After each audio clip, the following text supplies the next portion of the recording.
My people were biologically determined for one purpose alone. Keep talking after everyone has left the room.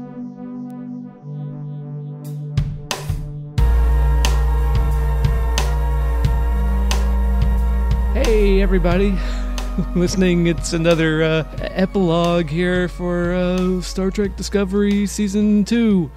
I've been talking to all of the other guests that we've had this season, and this time I have with me Lane Bowen and Courtney Bowen. Hey guys. Hello. Hey, yeah, we're just gathering up, I guess, little epilogues to get everybody's final thoughts now that the long journey slog is over. Is at its end, yeah. So it's been like over a week, I guess, since the final episode of Star Trek Discovery. And it went out like a big dumb action movie, I guess. Yeah, I mean, I've said my kind of piece about how, you know, it looked nice. It seemed like they maybe even hit what they were aiming for. Like they were aiming for a big action movie thing. And they maybe hit it like a big dumb Alex Kurtzman movie. And much like a big dumb Alex Kurtzman movie, I've already forgotten about everything about it except that I don't, nothing of substance seems to retain with me because... Well, it does look good, though. Yeah, it looked good. Yeah. As long as you don't think about it. I remember that when you think about it too much, it didn't make sense. Right, yeah. It was... But it looks good. That's true. It does, yeah. It looks, and I've read like interviews where that's like, oh, we wanted to make a big action, budget movie for the small screen, and we thought it looks pretty great. It's like, yeah, you did that. Yeah.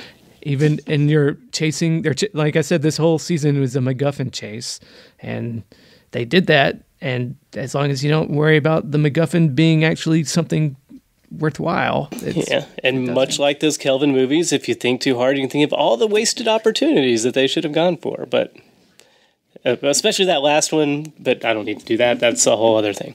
There's lots of... Yeah, and I've said my piece over and over again, I guess, about the season, but I guess I'm here to talk about what did y'all think about that final episode? So, yeah, just to refresh my memory, I know you're probably doing this plenty, but what happened in so the final episode, most I remember was there was a build-up, the penultimate episode was everybody said goodbye extensively, unnecessarily, when they could have been actually setting up some of the plot stuff and the elements of the big action movie that they kind of breezed through. Instead, they spent forever saying, we're going to say goodbye, we'll never see you again, except now we're going to see you again, like we kind of knew going in because we knew there was another season, and okay. Yeah, I kind of want to talk about the timing piece, but we can sort of rehash. Yeah, so then the final episode, sorry, I didn't mean to cut you off. No, the final episode is everyone has said goodbye, and it starts off where they're about to blow up the ship, right? Then they can't blow up the ship. They can't blow up the ship. Because... So they come back to Discovery, and they have to set the signals, and the control bot comes on board somehow. He and Michelle Yeoh have a really cool fight scene. Yes. And then Michael is trying to set the signals, and sets like 5 of them. And then, I can't remember what the 6th one is all about. Oh, the 6th one is to get Discovery to come toward them. And then she and Discovery go through the wormhole to the future. And the 7th signal is something sort of they did in the future that we never saw, but we see it in the coda. Right, to let Spock know that she's all right. Yep, and yeah. Okay. Yeah. Okay, and there was a lot of other stuff that didn't... Okay. So that's the episode, but where do you want to start? I kind of want to talk about timing. We could work on our timing. Yeah, I want to talk about their timing because, we're obviously masters of it. Yeah. Yeah, like, I felt like that second to last episode kind of drug for me, where, it was like everyone is saying goodbye, and then they didn't end up having to say goodbye. There's like all this, like, bye, Michael, and everyone's getting teary-eyed.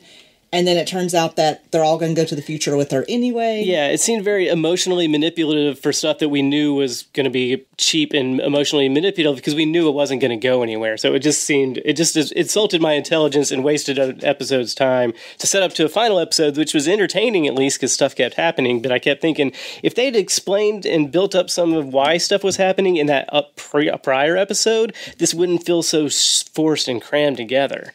And rushed. Yeah, it's like that second to last episode. There's so much goodbying, and supposedly they've only got like an hour to prepare, right, before the control ships get there. Right. Yeah. I mean, we talked about that, and like that hour stretched out. They fit 12 hours worth of work into that 1 hour, and they didn't seem to be rushed about it. Like Michael's parents show up, and like everybody's saying goodbye, and then the next episode, everything's so rushed, and it's like, well, if you hadn't spent so much time saying all these goodbyes. Right. To be fair, they did also touch base on the fact that, we didn't finish making the time suit that whole time like they made it sound like. Now we have 10 minutes to finish it. Right. So they've got like 10 minutes to put the suit together. Right. Yeah.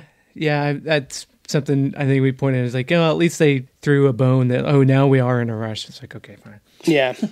And let's see. I'm trying to think. The emotional beats they hit that were... first that who died? They killed off Cornwall. That was kind of... Yeah.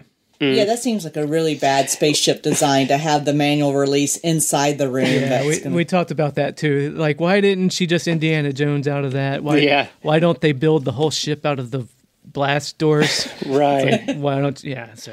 But, I mean, hopefully it's because we're jumping to a whole new paradigm in Star Trek Discovery, so we don't have to deal with all this.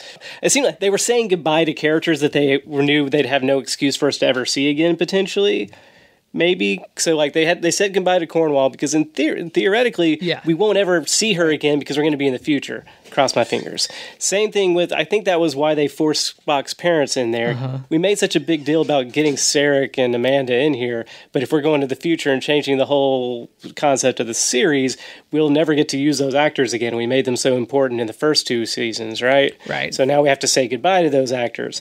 So same with the coda they're saying bye to Spock and Pike, and they don't have to use them anymore. Right.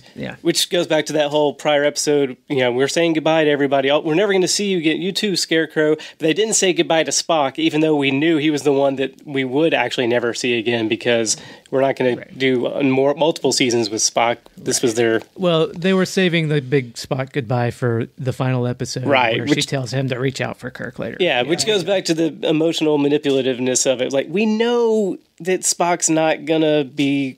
We know you're saying goodbye. We know we're going to be done with Spock this season. He's this season's gimmick, but they're not going to do multiple seasons with Spock. No. Right? They're just getting it out of the way because they made the whole concept of Michael's character Spock. So we had to do one season where we deal with Spock, right? Right. So now we can be done with him, I hope. Yeah. I'm a little worried, though, that we're not going to be done. That's what I was getting to. I mean, they're pretty forthright that they're definitely going to the future. Right. They're definitely not, But they left, like, Ash Tyler...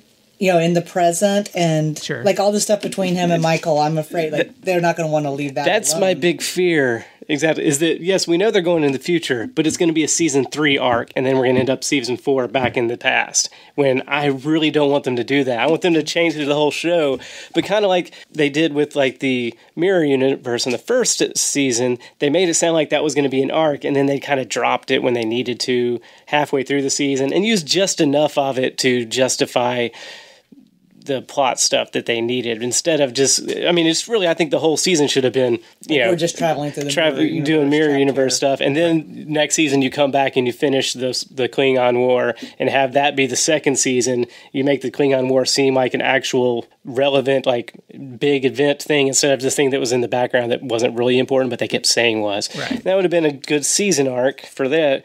I'm afraid that similarly, they're just going to go to the future. We know they got to come back because they'll drop Michelle Yeoh back for her series. We know Ash is back in the past. And the coda stuff on the final episode seemed like leaving open too much of a window for like, okay, we're going to see them again, even though we just said we're not going to, is my fear. Especially, it was unclear with that final, when it was like, is the Enterprise going after the final signal to find them again? No, they're just so- they. Because it almost seemed like that's what they were going for. No, I mean I'm pretty like 95% certain that they're done with this 23rd century. The whole point of this whole season was they knew at the beginning they were going to the future because they have people complaining about this whole thing. See, that's my hope. I hope that's right. I mean, it could be that the Ash Tyler thing is, like set up for Michelle Yeoh's series, right? Like they left Ash Tyler of Section 31. Right. The other thing about the Michelle Yeoh series is like Heather Caden, one of the main producers, they've said that show is not going to happen until after season 3 of Star Trek Discovery. Right. So That's what. potentially either they send Michelle Yeoh back to the 23rd century, or there's no reason that show has to be set in this timeline anyway. I mean, it could be set in the future. They could do time shenanigans in season 3, and she could end up anywhere. They can do whatever they want with it. Yeah, that's my fear is they'll do season 3 in the future, and then season 4 they'll be back in the past. Is what I'm afraid of, because they left a couple of few dangling threads to make it seem like maybe we're not going to be there forever, even though they said we have to go in the future forever. Because they also said we have to go to the future forever to make sure that Control can't do anything, and then they brought Control with them. Sort of. They killed Control, but yeah, I mean, and they've also said that we know it looked like the Borg, Michelle Paradise and Alex Kurtzman are like, oh no, I mean, we see how you could think that, but no, it was never our intention to make it the Borg, which feels like a little political PR speak on my end, but like, oh wait, people didn't like that. Maybe we should. Borgish. Yeah, like even like the we killed this one bot and. The whole thing, like, it felt like the Borg Queen dying. Right. And so, it was, yeah. That's one thing, though, I was kind of confused about on that. So, they killed the guy, Leland, is that his name? Mm-hmm. So why do they... With magnets? Yeah, with magnets. How do they work? Yeah. Oh, well, not just that, but why do they have to go to the future after they kill him? Yeah, I mean, I touched on this in the last pod too. Like, okay, sorry, I didn't. No, I mean that's one. Things were just happening so fast. We didn't know. And then also, when Clem Fandango is doing his debriefing, he asks, "Are you sure that you got every bit of control?" And they're like, "Yes, we have." So feasibly, even though they killed Leland, they don't know that there's not Control hanging out another like backup somewhere. Yeah, so that they need to get away from. But yeah, it goes, but it's still just sloppy writing to be so. It's a little confusing, and then also it's like it seems like sort of a dick move to just take the Control thing to the future. And now it's like. That's your problem, future. That seems like a Prime Directive issue. Right. But we turned them off with magnets. Okay, it's fine. Right. Yeah, no, I was like, fuck you, future. We're getting him. Well, if they were going to lead into a Borg origin, that would be how you do it. Time travel. Yeah. Right. They take this broken Control because it's more sophisticated than the Borg, even with its nanobots that can like replicate any human, and they got replicants or whatever instead of Borg with big shit poking out of them. So say you have a broken Control unit in the future, and then they jump around in time, and then maybe that gets stuck in the past and that turns into the Borg, or something happens and they're being further chased by a resurrected Leland or something. And right. So that, I mean, if they did want to move that into a Borg origin, they have plenty of leeway to do that in season 3. Fingers crossed they don't. Which, I mean, definitely sounds like something the show seems like they often go, oh, we're not going to do that. Yeah, we're doing that. Right. It was kind of, Lost set a bad tone of saying, no, we wouldn't do that. Then they totally do that. And that's what TV does now, especially Abrams stuff. Right.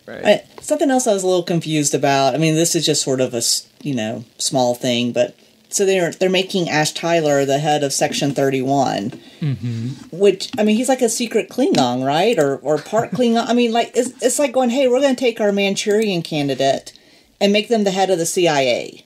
Right. They've gone back and forth on whether he's a Klingon with a human in him or a human with a Klingon or vice versa or both. Right. So it's kind of switched back and forth. Yeah, they can't keep it straight. Whichever is the most convenient, that's what he is at the time. So, I mean, they've kind of, where they've ended up is that he straddles both, and he's a man that is both at the same Which time. doesn't seem like who you want to be in. Yeah. Sorry, didn't mean to talk over you. Yeah. Exactly who you want in charge of your spy network. We don't really know what he is. He's when we need him to, he's this. And this Klingon might pop out at any moment. Like the Klingon psyche or whatever. I mean, like it popped out and killed Hugh at one point. But, not this season. He's been fully... Yeah, I don't know. Yeah, well, it was him or, someday there will be a space healer in charge, so... Right. Yeah. Yes, exactly the people you want running this. Right.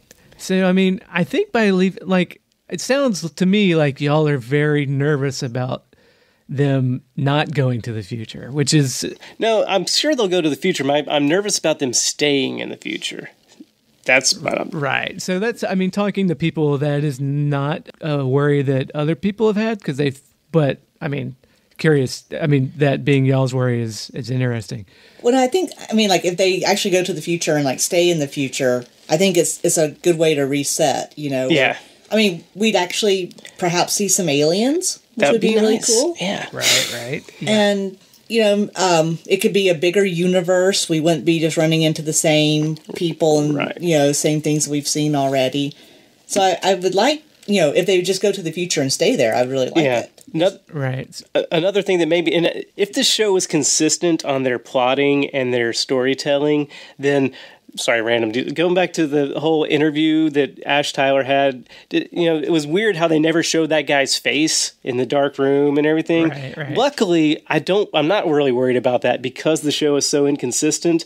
But if the show was actually plotted well and planned out in advance and had good writing, then that was clearly a setup for a villain for a later arc. Right. But luckily, it's not like those things. So it's probably just they didn't want to show his face for some reason. They had to pay the actor. I thought it was going to be like Will Sasso from the back of his head or something. Yeah. But yeah, I think Ryan was like, thought they were going to pan around. And it was going to be like Q or something.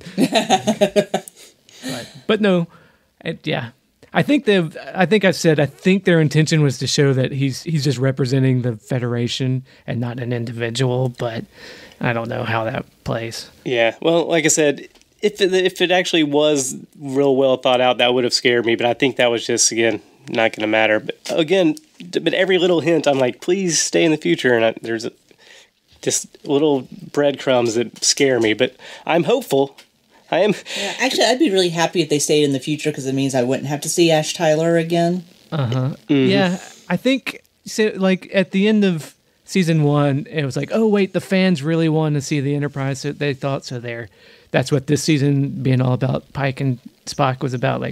Fans really want to see this, and then I think now they realize all the fans are like, why the fuck didn't you just set it in the future? And they're like, oh yeah, that would have been a good call. Okay, fans want us to set it in the future. Fine, we'll go to.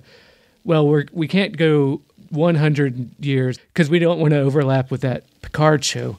I hope to God that's what they don't want. Because, but fine, we'll go 950 years in the future. My other fear is that, I think I've said, I don't want them to overlap too much with that Calypso short either, because having them. But I really I like the idea of the Federation and everything. So if they were kind of playing around with hey, the Federation is crumbling and we're kind of watching that happen. Mm-hmm. I think that could be really interesting if done well. With different, so they need to hire somebody else to make that show. Right. Because that would be a cool show. My fear is, it's going to be... They have brought in different, right, yeah. Well, Michelle Paradise came on halfway through this season, wrote one pretty good episode, and is the co-showrunner next season. Yeah, Alex Kurtzman is still co-showrunner, but she's only, like I said, she's only really worked on 2 shows, I think. She worked on the originals, and she created and starred in a logo show for a few called X's and O's. Okay. Well, hopefully so I guess, I don't know, if she can do character show, they need to, go in the future and actually focus on characters other than Michael Burnham. That's that's the things that I want in season 3 is some character work. Yeah. Okay, so that was another weird. I feel like I'm just laying out all the stuff I didn't like, but sure. One of the things that kind of just made me crazy in the last episode was when Pike was telling everybody goodbye. And so he goes up and starts talking to the bridge crew, and it's like showing us bridge crew people that up until this point, I've always thought were just kind of background characters, like they were just sort of there. And then, but the way that he like named them and like spoke about them, I was like, are we supposed to like know these characters? Like, are they supposed to actually be cast members that... Right. And I can't remember any of their names now, but like, you know, there are a couple of guys on the bridge that, I mean, you see, but the way that he referred to them, I was like, am I supposed to know these people? Right. They named everybody else. They're like, you're cool. Yeah. You guys are all right. You're very good at what you do, I guess. And you're cool. And I'll miss you most of all, Scarecrow. Yeah. Which maybe, so season 3 hopes, let's actually learn who those people are. And so when they say goodbye next time, if they have to, it means something. Right. Yeah. And let's tell decent, like, you know, I was thinking, like, you know, they had like sci-fi plots that were actually sci-fi plots. When, you know, going back to the original series and Next Generation, they'd take a sci-fi concept and they would just do an episode about this sci-fi concept. And sometimes it would be overlapping with, say, a Western plot, or it'd be overlapping with the submarine plot or something. But they would take, and they hired science fiction writers to write episodes about sci-fi concepts and stuff. Let's go back to that instead of MacGuffin Chase and Abrams plots. That's what I want. Now, I don't have much hope that they're going to do that, but maybe they'll at least, you know, focus on some other characters and... Maybe we'll see some aliens. Yeah, I want to see aliens. Right. Yeah, I think Adam and I counted like 5 new species that they encountered like through this whole show so far. So one can only hope. And then, you know, maybe they'll have an episode on the big bug-headed aliens from the bridge too, because they got a lot of like, hey, look at that person who's our friend that can't talk because it's got big goofy makeup. Well, him and Lizard Man alien, those are the two that like we should know, right? I believe the bug-headed lady is a woman, judging or from her torso. Well, but the lizard dude's a dude, is what I'm. Oh yeah, you know, Linus is a Saurian, yeah, which is an original series alien. Yeah, Saurian Brandy. Yeah. See, so you know they introduced him. So like, there's one that maybe we're supposed to get to know, I guess. Which would be, I mean, again, like if they do reset, they could actually introduce us to these characters and give them backstories and you know, and like I'd kind of like to just see people doing Star Trek-y stuff. Yeah. You know, like, I mean, just, you know, give me some technobabble. Like, I love that stuff. Let me see you doing your job. Yeah, more Tig. Yeah. Yeah. I can't get enough Tig. Yeah. Jet Reno. I would like to see Tig doing, like, engineer stuff. And not just, like, relationship mending between other people. And I don't want to see her as the counselor. I want to see her as the engineer. Yeah, which goes back the Hugh and Stamets relationship is been in some ways one of the better things they've done with the show. In some ways, one of the most like wasted opportunities I think on the show, because those characters pretty much don't have a relationship other than people telling them about their relationships. Right. The actors are good. Mm-hmm. There's no, and you know their relationship is good, except that it doesn't move. It's just like them talking about it. Yeah. Right. Well, there's no arc to it. Right. And then like we know they're going to end up together at the end, and he's going to come back. We knew. I feel like y'all probably did. Also knew the whole time that they're going to end up back together, but in between was just them complaining about not being together, but not actually going. But it goes back, they don't really know how to do a relationship on the show with anybody. So this is the one relationship that kind of at least makes sense to me. Like Ash and Michael never made sense because the chemistry wasn't there, and the plot reasons for them together, it seemed forced the whole time. Mm-hmm. They actually have some chemistry. They seem, but it went into this will they, won't they thing, which like, you know what? Let's just have the gay couple be a gay couple. And they don't have to be like, you know, like all the straight people trying to explain their relationship to them. Let them work through it. Definitely. I mean, it's good. I really like that. Like, I died. It fucked me up, and it means I don't know how. I mean, I have to rethink things. That works for me. Let's actually have them do that. But I'm afraid they're, you know. I think, you know, to be fair, like no Star Trek franchise has ever done romance well. This is true. Like Star Trek romance is always just creepy as hell. Yeah. So I mean, like I think that their relationship is one of the better ones on Star Trek, but they just can't go anywhere with it. Right. Well, they're so busy talking about it that they can't show us what's happening between these characters. Well, yeah, and it seemed like they didn't know how to, like, they set up a good, like, an interesting dynamic. Like, okay, they're in a relationship, he died, he doesn't know how to, he's got, that'll mess you up. You got to think through everything all over again. But it's like they never really figured out how to get them back together other than people telling them, you need to get back together. So, now, I guess, like, that final scene between them was, like, kind of moving, except they still didn't know how to write it, so they had to have one of them in a coma. Because they didn't know how to do the dialogue between the two characters. Even when they finally get these characters back together, it's just one of the characters telling the other.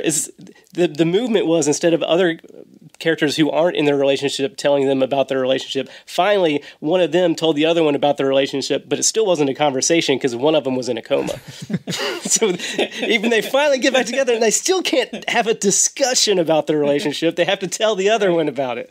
So let's actually have them discuss their relationship and move forward. Yeah, actually be in a relationship. Yeah. Yeah. I mean, in that sense, I'm hopeful that Michelle Paradise can do that, because that X's and O's shit was just logo. It was a logo show about a creative person in the arts that was a lesbian navigating her exes and whatnot. So I was like, okay, she probably knows how to write relationships. Yeah. I think that was the whole basis of the show. I haven't really watched it. So I'm hopeful. Yeah. So now, I mean, again, I like those characters. Yeah, definitely. There's some plots. Some of the better ones. Yeah, there you go. Let's have some arcs and plots with those guys instead of Michael Burnham. Yeah. Yeah. So it feels like there's a lot of potential. It's just the execution is not. Right. Yeah.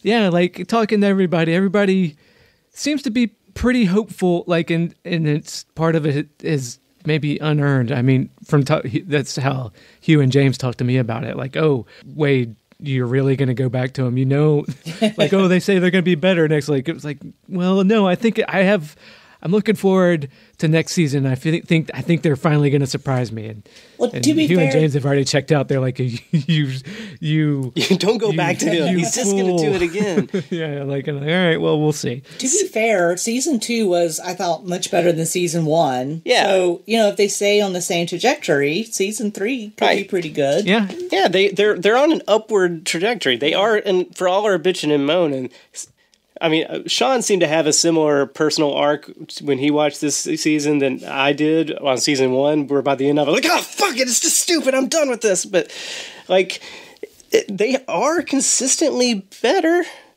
I mean, there's some dips go back down, but, like, compared to the first season, this was, like, my complaints would not be, I wouldn't be so wary about everything if it hadn't been for season 1. So they are getting better. So maybe. Yeah.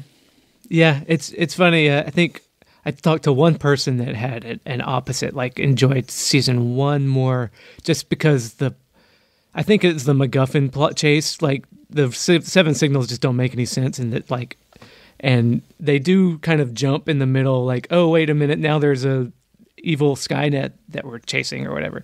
Ryan, I think, thought season 1 had a more consistent tone. I don't know if I agree with him on that.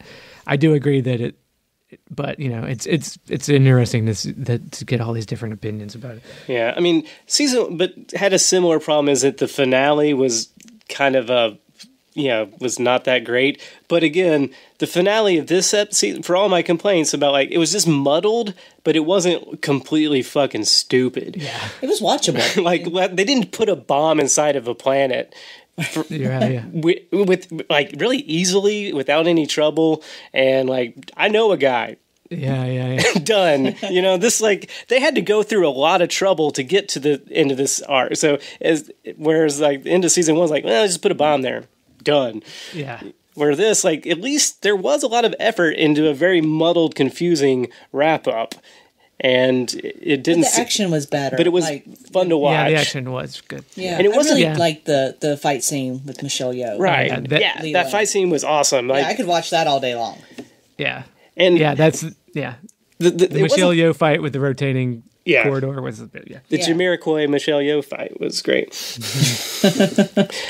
But, like, the first season finale insulted my intelligence and made me hate them with a burning hot fire. This one just confused the hell out on me. It didn't make me hate anybody. So that's a step in the right direction. And yeah. Right. And I'm hopeful, like, you know, if they can maintain the same creative team without having to fire, I really hope that they don't end up firing Michelle Paradise 5 episodes into season 3. Yeah. Right. Because, you know, from what I've gathered, I thought when she came on that her scripts were a little bit more focused on trying to get character stuff in there. Even with that she wrote the last 2 episodes of this season, and you say what you will, like, about the timing and everything, they did try to cram in, I'm going to write a letter to my family. Right. Well, it seemed like... Right, and those goodbyes didn't, you know, bother me. It was like, as the cast is all saying goodbye to one another, and then it turns out they didn't need to say goodbye to one another. Right. And we knew they didn't, and it was a little weird. You know, it's like, okay, we all have to say goodbye. Oh, and now we're going to blow up the ship, and so we think we're about to lose Discovery, and then everything's just like, oh, nope. Yeah. You know, we're doing exactly the opposite of what we've been saying. So it seemed like they were trying to do all this emotional work. Yeah. And then...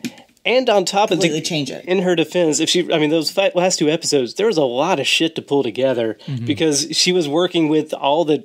Because you did not have a consistent writer or arc to anything, it seemed like it was kind of figuring it out when it went, where they were firing writers and showrunners and everything. But she still had to use all that stuff, you know. So she brought everything, and that's like, now she's tied all that up. She's put that done. We can go to the future, and she can hopefully have a consistent vision for the arc of the show. That's one thing the show needs to get its plotting down. They don't need to.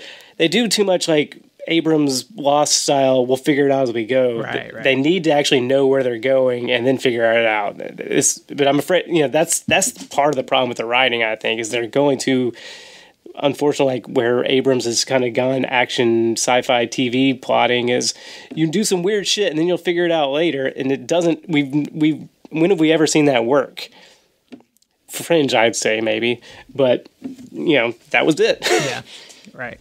Also, Alex Kurtzman, but he wasn't showrunner. I don't think. Yeah, but because people took over after he did the show, and then they came up with new stuff, and they got did have to wrap it up. Feeling of like, okay, we had these 7 signals. We figured out 5 of them. Oh shit! What do we do with those other 2? Hey, Discovery, come over here. Yeah. Right, I had my own kind of qualms with that, but yeah, I went over this. But again, they were, to be fair, the 7 signals was such a dumb fucking idea to go like, we'll just fudge the last 2, who cares? Right, yeah. That's fine. Yeah. They didn't make sense when they introduced them, and they didn't make sense when they finished them off. But they had... Because they all happened at once, but also successively, and So across the entire galaxy. So for all of Pike's, like, you know, the signals are going to show us, you know, what to do with this time crystal and how this is all supposed to play out. It was really just Michael doing all that, right? Yep. So it's like, again, everything goes back to... Well, maybe she's not the end of... Maybe she's not everything anymore, right? That'd be nice. She's in the future. She can't be the everything anymore, please. Kind of realizing, like, Michael is Pike's god or something. Right, I am your god. See, I'll say, would that be an interesting plot line? No. Only if she turns into an evil god and they have to kill her. The plot line we have. You know, now I'm just, in my dream plot, she becomes a Klingon god and has to be murdered, because then time travel shenanigans, she goes back to the beginning of the Klingons and sets up their entire mythology of how they murdered their own gods. Because that's Ash Tyler's son. Yeah. Like, okay. Know, with all his timey-wimey stuff. Yeah, so maybe, Ash Tyler's... No, maybe not have his son go back and kill the Klingons gods for him. But if you got to make her the most important thing in the universe, that's the one way that it'll work for me. Make her a god, then the Klingons have to kill her and set up their entire religion. All right. Yeah. All right. Yeah, I was going to ask, what going forward, what do y'all want to see? But I think you just gave it to me. If I had faith that they could pull that off, that would be amazing. Right. But I don't. It would be terrible. You know, sometimes you just have to make a leap of faith. Oh, you mean? Oh, yes, a logical one. It's like, oh, you son of a bitch. All right. Yeah, I don't have anything to say about that. Yeah, right. Oh, yeah. Less said, the better. I guess I don't have any more, I guess, questions. Y'all have any final things y'all want to add or plug or anything? I don't think so. I got no plugs. All right. Well, thanks for talking. Yeah, thanks for letting us come hang out. Yeah, you get to hear us bitch at least one more time.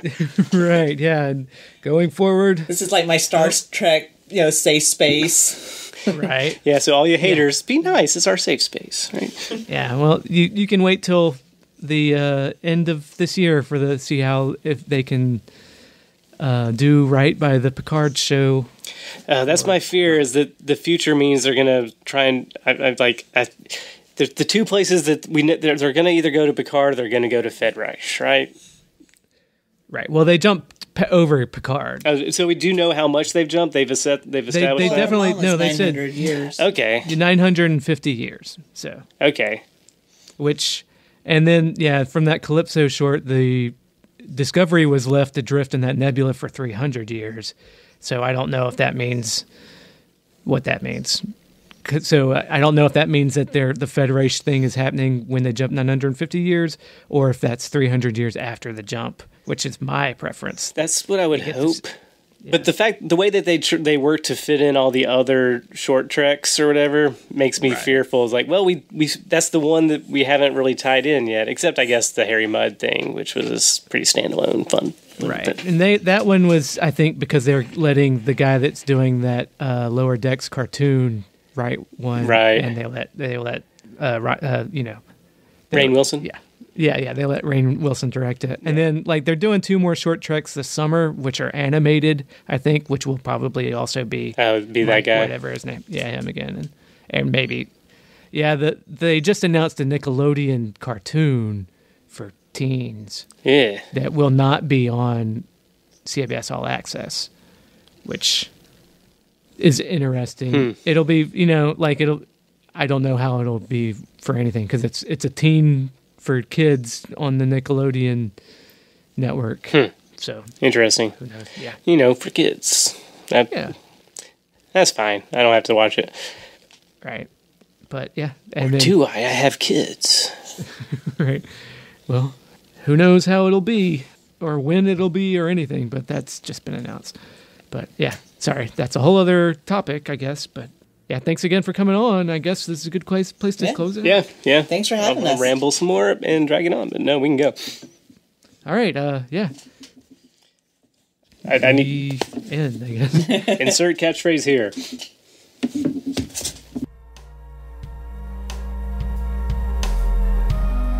One final thing. Hey, everybody. Disco Home Season 2 is pretty much over, but we have one last thing to listen to. We have Stefan from the Netherlands, but then I also don't have Glenn or Sean here, but I do have 2 people that said that they were not going to do this. But anyways, it doesn't matter. I got James and Hugh here. We're going to listen to a Stefan voicemail. Hi. Hey. Hey, guys. So what did y'all think of Star Trek Discovery Season 2? How about that, right? I just know what you told me on the podcast, so. Okay. I'm excited about them going full furry. Oh, yeah. Like, all of the cast members are furries now. That would be and cool. they're living, in furry polycules. I thought that was really brave. And I know I said a lot of shit about them in the first season. Yeah, I thought they were pretty timid with that spore drive, but when they went to, the furry universe from the mirror universe, I'm like, oh, that's some ballsy stuff they're doing. Yeah. Yes, the future is furry, and I think that's a bold statement, and I think that's going to be important for people going forward. Right. Well, let's see what Star Trek's back, baby. See what Stefan has to say, if he even mentions the furry part. I bet he doesn't. Hello, companions. This is Stefan from the Netherlands, calling about Season 2, which for me started feeling very much like the first season. Very expensive visuals, but disjointed storylines featuring characters I wasn't really invested in. Speaking dialogue that was so profound sounding, you could drive a truck through it. And then somewhere at the big Saru episode, things started to feel a little bit different. And show actually seems to be aiming for a direction. To me, it feels very much like that after Gretchen Berg and Aaron Harberts got fired, Alex Kurtzman and some writers began to reverse engineer the plot using whatever material they had already established that season. Did a good rummage around the canon, the Star Trek canon, for whatever they could use, and basically dedicated the second half of season 2 on a vast and complicated storyline with the ultimate goal to fix what was always Discovery's biggest problem: the fact that it took place 10 years before the original series. The two-part season finale is big, very obvious. It's dumb as fuck, and uses storytelling and plot mechanisms that don't really have a lot to do with Star Trek, as I know it. It felt the second half of season 2 felt like a strong season of Agent of S.H.I.E.L.D. or Warehouse 13 or something like that, Doctor Who. And on that level, I found the show working for me. Kurtzman and Bad Robot have sort of salvaged season 2 by turning it into Galaxy Friends. You could take the plot of this season apart simply by just thinking about it. It doesn't really make any sense. The characters' actions are largely directed by plot reasons alone, and the awfulness of the dialogue occasionally beggars belief. I found it visually arresting, and I like most of the characters now. And it's no longer trying to be a prestige TV show. So I think I'll definitely watch season 3. As for my plug, if you're not in Florida but you do fancy some Greek food, go to Erodion in the city of Alkmaar in the Netherlands. They have a very good moussaka. Okay, thanks a lot. Bye. Oh man, I want to hear more about Stefan's food recommendations in Star Trek Discovery. Great. I don't know anything about any of that. I'm glad he's happy. Go in peace. Vios con Dios, Discovery Watchers. Good luck with that. I'm so happy you guys. I'm happy you're happy. Yeah. I'm also happy. Not doing it. Right. You're not watching the show. You haven't watched it. Yeah, no. yeah. Oh, what am I talking to you for? I mean, it wasn't doing the podcast they hated. It was watching. All right. I mean, yeah. Yeah. That's so. Is that your assessment? I don't know. Is that your assessment, Wade? I feel like I've talked enough about my assessment. Oh, but not to you guys. Not to us. Yeah. Well, you haven't been listening to. But at some point when you don't watch the show. I'm kidding. No. Yeah. It was a big. They may have.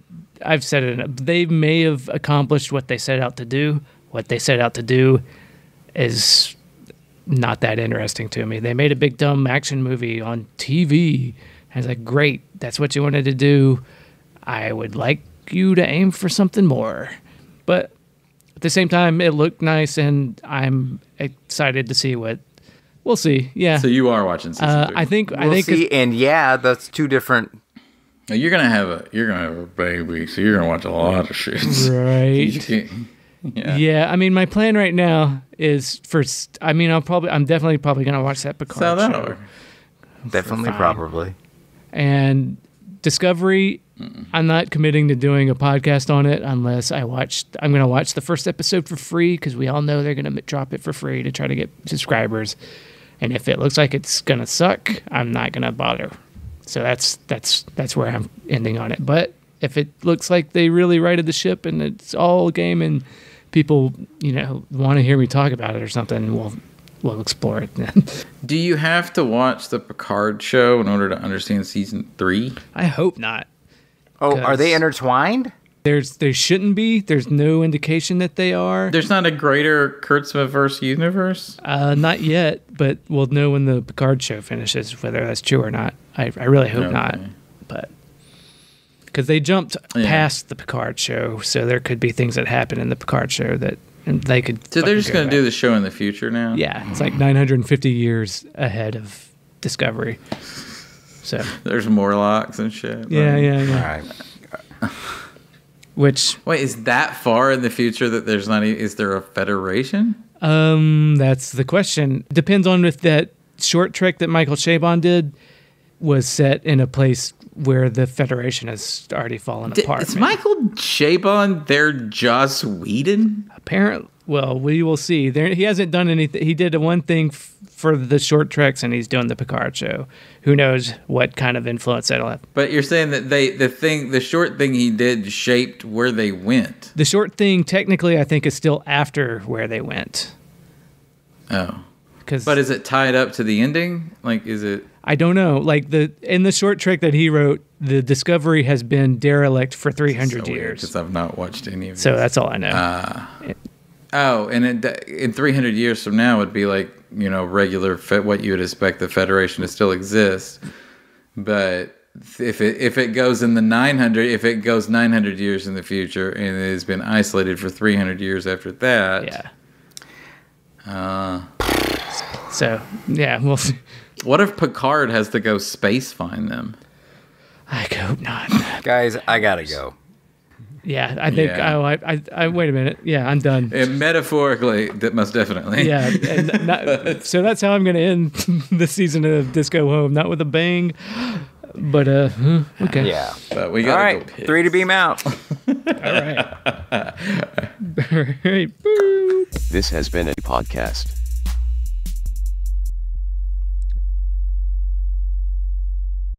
Okay, that's it. Season 2 is over. What now?